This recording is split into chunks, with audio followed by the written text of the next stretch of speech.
연일 우리 증시 하락세를 나타내고 있습니다. 반등은 요원한 상황인데요. 과연 오늘 우리 증시의 대안은 어떤 쪽이 될까요?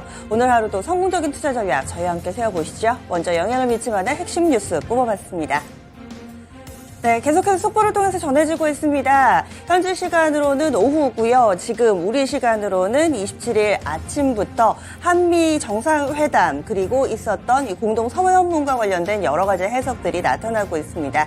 첫 번째 소식으로 이 공동 선언문에서 경제에 미칠 영향 그 부분만 발췌해서 여러 가지로 짚어보도록 하겠습니다. 이번에 공동 선언문에서는 대북에 대한 핵 억제라든지 이런 부분들이 담겼고요. 경제적으로는 총 5부분에서 협력이 포함됐다라고 볼 수 있습니다. 첫 번째로는 제약바이오 쪽이 있습니다.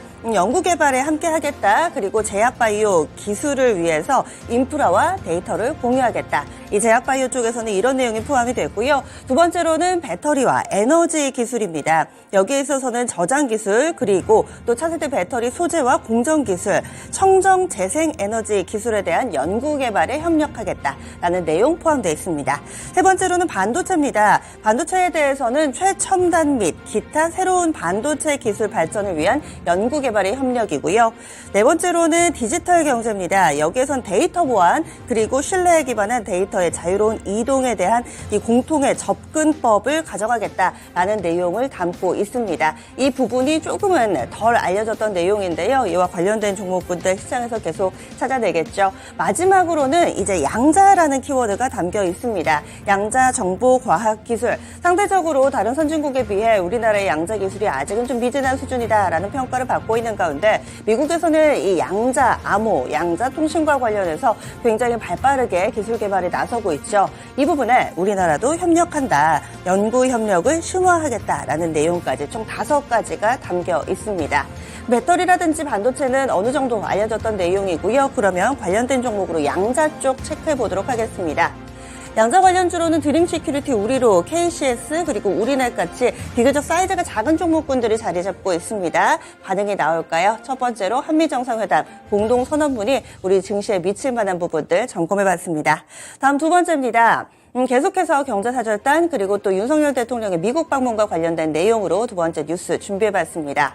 앨런 머스크 이 테슬라의 CEO를 깜짝 만났다고 하죠. 이 만남은 이 머스크의 요청으로 이루어진 자리다라고 청와대 쪽에서는 밝히고 있습니다. 만난 자리에서요, 윤석열 대통령이 한국은 최고 수준의 제조 로봇과 고급 인력을 보유했고 또 테슬라가 기가팩토리를 운영함에 있어서 최고 효율성을 가진 국가다라고 이야기를 하면서 이 우리나라의 기가팩토리를 건설할 수 있도록 여러 가지 테슬라 쪽에 투자를 할 수 있도록 이야기를 나눈 것으로 알려져 있는데요. 이와 관련해서 테슬라가 우리나라에 투자를 결정한다면은 입지, 인재, 세제 등 적극적으로 지원하겠다라고 윤석열 대통령이 발언한 것으로 알려져 있습니다. 그 밖에도 우주산업협력 쪽으로도 이야기가 오갔다고 알려져 있는데요. 그러면 먼저 기가팩토리 관련주 정리해 보도록 하겠습니다. 테슬라 관련해서는 좀 크고 작은 종목이 있는데요. 기가팩토리 쪽에 포커스를 맞춰본다면은 상장주 가운데는 CTR 모빌리티 있고요. 그리고 명신산업 이렇게 두 종목이 관련주로 꼽힙니다. 그리고 스페이스 X 쪽도 보겠습니다. 스페이스 X 쪽으로는 컴퍼니 K 대표적이고요. 또 이 우주항공 쪽에 AP위성, 인텔리안테크, 캠코어 에어로스페이스 등이 이 우주항공 스페이스 X 관련된 종목으로 꼽히고 있습니다. 이어서 외교 측면에서의 포커스를 맞춤하는 뉴스 조금 더 꼽아보겠습니다.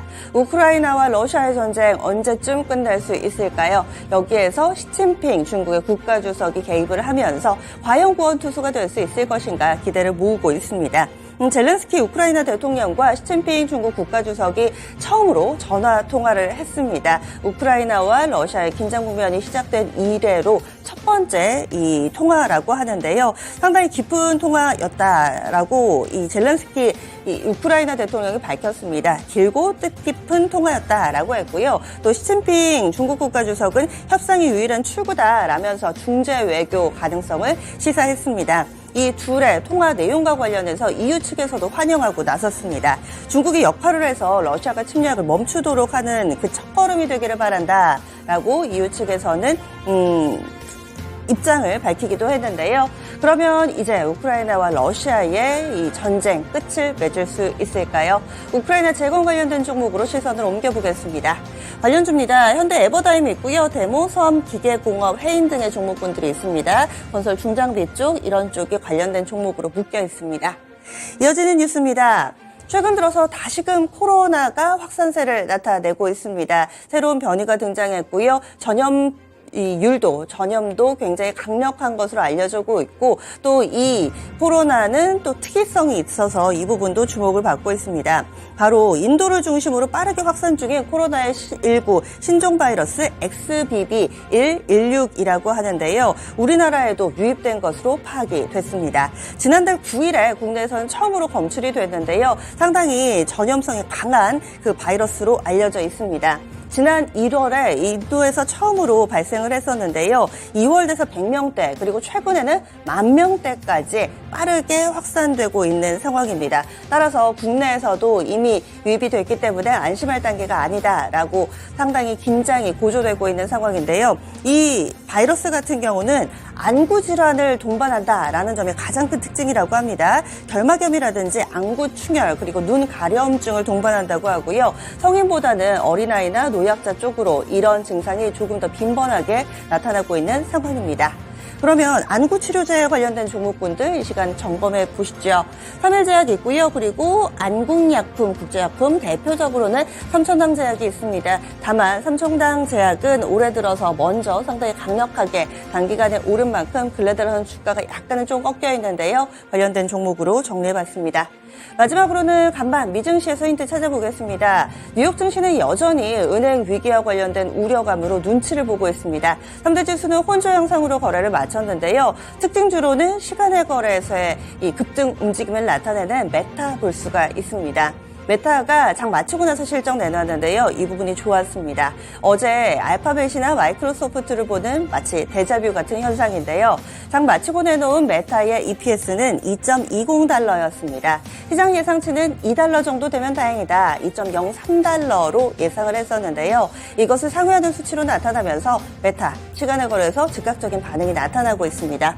지금 구간이 11% 정도 급등합니다. 정규 거래에서는 1% 미만의 제한된 상승으로 200달러 초반에서 거래를 마쳤는데요. 시간의 거래 큰 폭의 상승 움직임을 나타내면서 향후 이 정규 거래에서도 기대감을 보태고 있습니다. 이렇게 해서 오늘 장 우리 증시에 영향을 미칠 만한 5개의 뉴스 체크를 해봤고요. 오늘도 개장은 증권통과 함께 하시죠.